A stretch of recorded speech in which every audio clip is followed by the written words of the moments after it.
Hi guys, welcome back. So, royal news, royal gossip, you are in the right place if that's what you want to keep up with. But before we start, I just want to show you guys this little clip that I took where I went on a bit of an adventure yesterday with the dogs. What film comes to your mind? Yes. Get much more British than that, can you? Mini Cooper, church practice.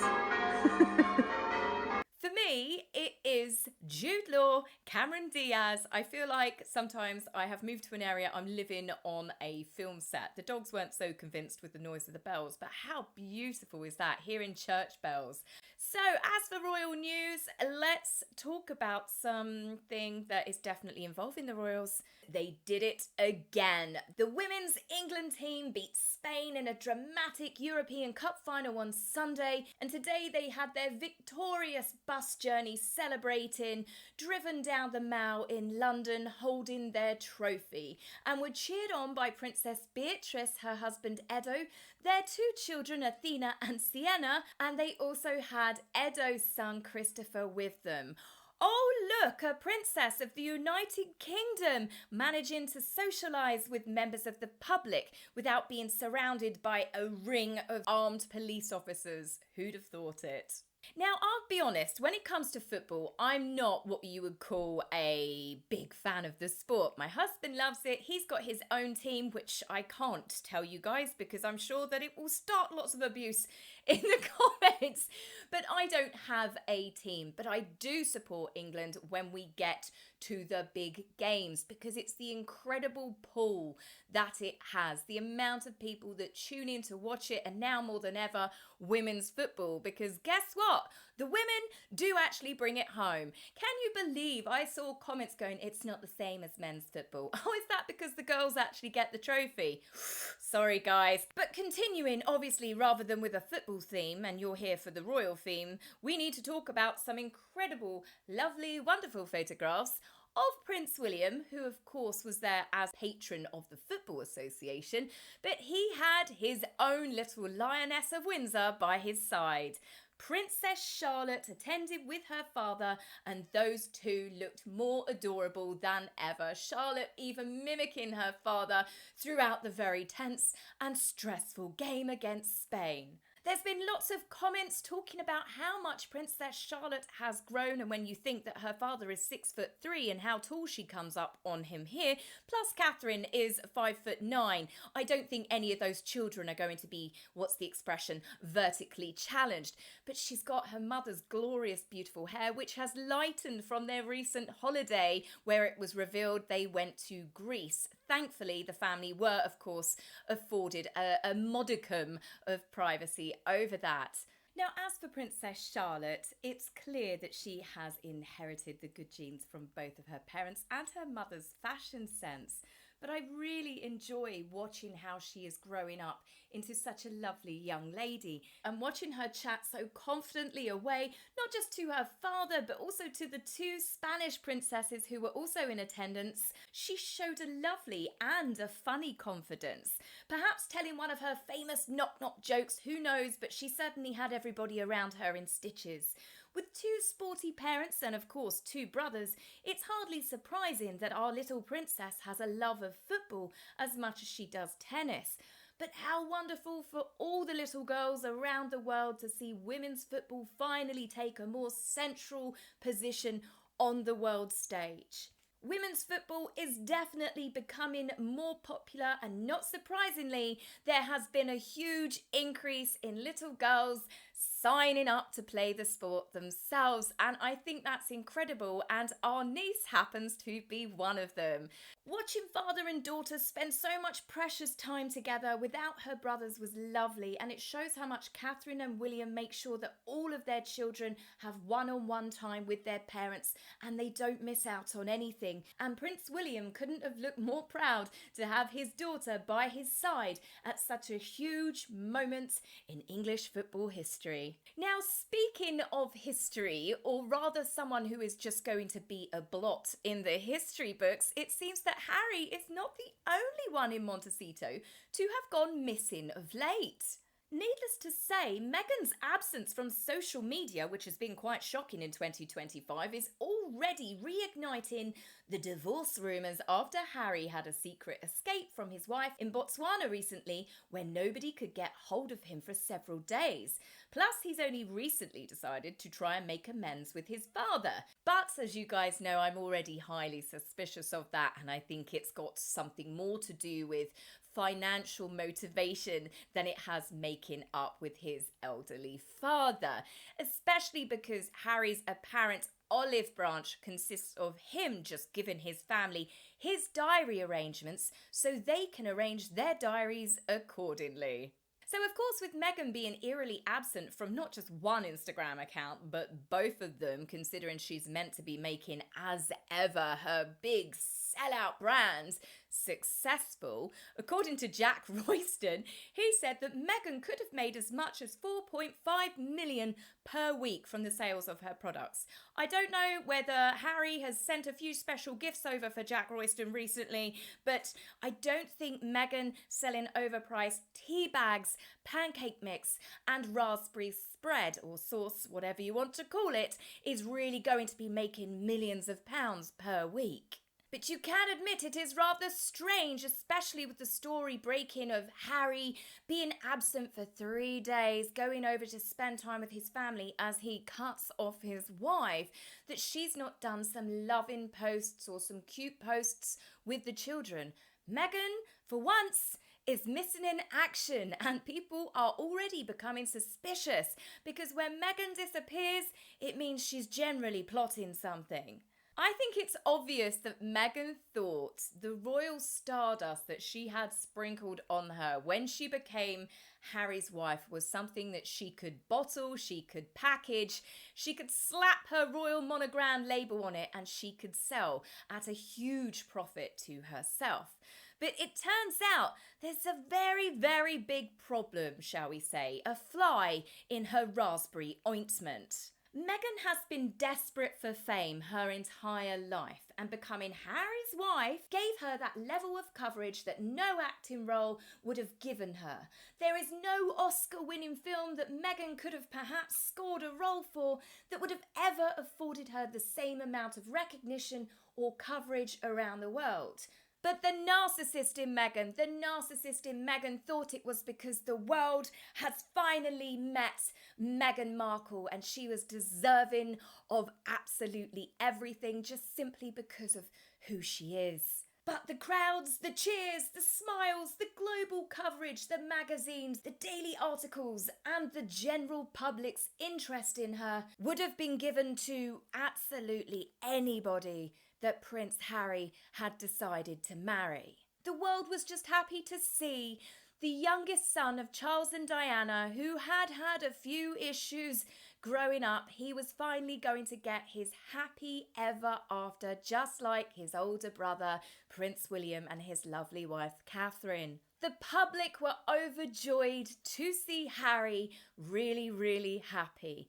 But the problem was the more that the public got to see of Meghan, and we did actually start to see a lot more of her than we had ever any royal girlfriend previously, because Meghan decided to get herself in front of the cameras at every available opportunity, whilst of course being distressed and hiding from the paparazzi. People started to realise that something may have been off with her, and that perhaps, just perhaps, Meghan might be using Harry and the royal family to further her ambitions. I know, the shock of such allegations, truly, truly awful.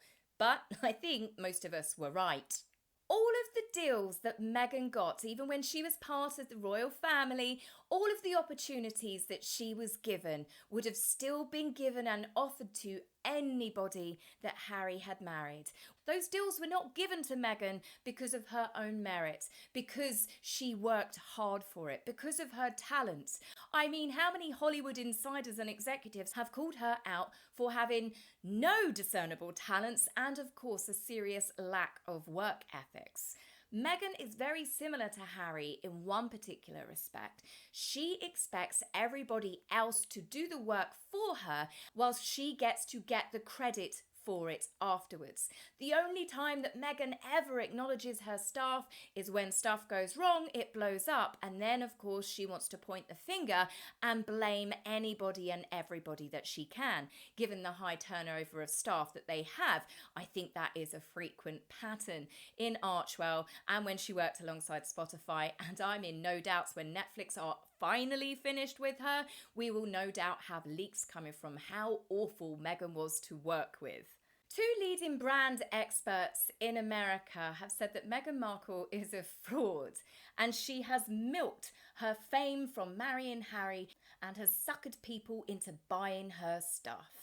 Well, that's been a very clear pattern from when she first started dating Harry, and then she started getting photographed by the paps whilst merching jewellery. But the problem is Meghan's royal stardust cow has now officially run out of milk, and with those two now separating their professional lives, Meghan without Harry, who, let's be honest, he was her royal prestige, like a badge. She occasionally wheeled Harry out to remind everybody that she married a prince, and then started this year doing the same with the children. But where they have separated professionally, you can already see that Meghan has had to slide back down that pole, and she's back to where she was before she met Harry. Meghan is now back to being an attention-hungry wannabe influencer on social media.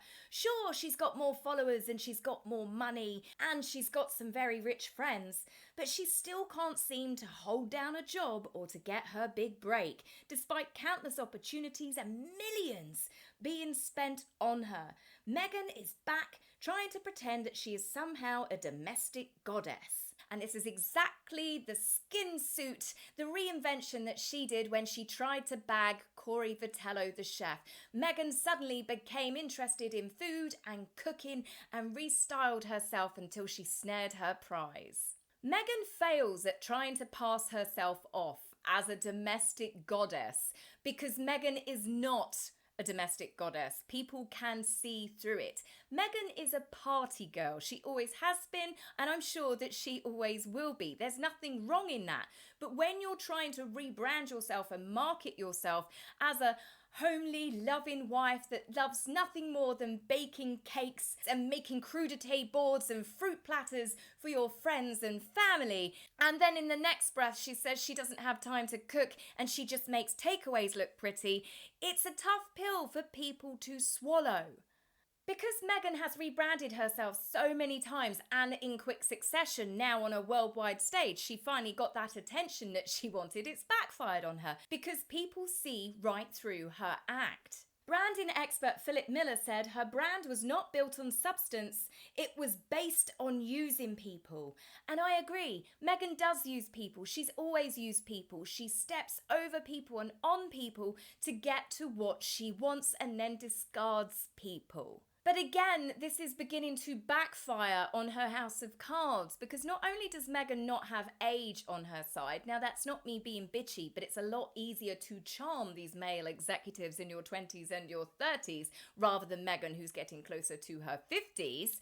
But also people have seen her behaviour on a worldwide stage. They've seen this all play out in front of the world's media. Big companies know that she talks the talk, but she doesn't walk the walk. She offers up big promises, but then she doesn't come through with the goods. She's also a massive liability as she's quick to blame others for her own failings. So Meghan has technically made herself a toxic brand. All of that money that Netflix spent, the huge crews that worked on it, the script writers, everybody that worked on With Love, Meghan, and it barely made it into the top 400. Meghan and her team and of course her fan base can spin it however they like, but it wasn't a win, it was a complete and utter washout. The only people that have genuinely won from With Love Meghan are all of the incredible content creators that have managed to make a lot of money themselves by recreating her most cringeworthy moments. 2025 was meant to be Meghan's year. We're told every year that this following year will be the biggest and best yet. But much like every other year, this has been a complete and utter disaster for Meghan, for Harry and their brand. And we're not even in August yet. Do we think that Meghan is crying on the floor somewhere in a Montecito mansion, perhaps in one of the 16 bathrooms, downing bottles of her leftover rosé wine while eating dry pancake mix out of the box, feeling sorry for herself? Do we think that Meghan is getting ready to plot another reinvention and a comeback? Will she and Harry be posing for some more loved up pictures shortly to show the world that their marriage is stronger than ever before and they are more in love now than what they were the day that they married? Are we ready for something like that? Or do we think with Harry going MIA, suddenly trying to make up with his father, could it be time, people? Could we be getting ready to see the grand finale? The DIVORCE becomes final today. Do we think that Dolly Parton might have another hit on her hands? Well, speaking of Dolly, she might have a better hit on her hands than Meghan, because guess what Dolly's doing? She's selling her own beautiful Dolly Rosé wine exclusively at Asda, and the bottles are fairly priced at £9.50. And I find that kind of funny, given that Dolly reportedly turned down an appearance on Meghan and Netflix's production with Love Meghan. Dolly apparently wasn't feeling the love, and I'm pretty sure that's poured some extra salt in the very battered and bruised wounds of the Sprag of Montecito. So guys, on that note, I'm going to drink to that, and I will say bottoms up, and I will see you soon. Take care for now. Bye!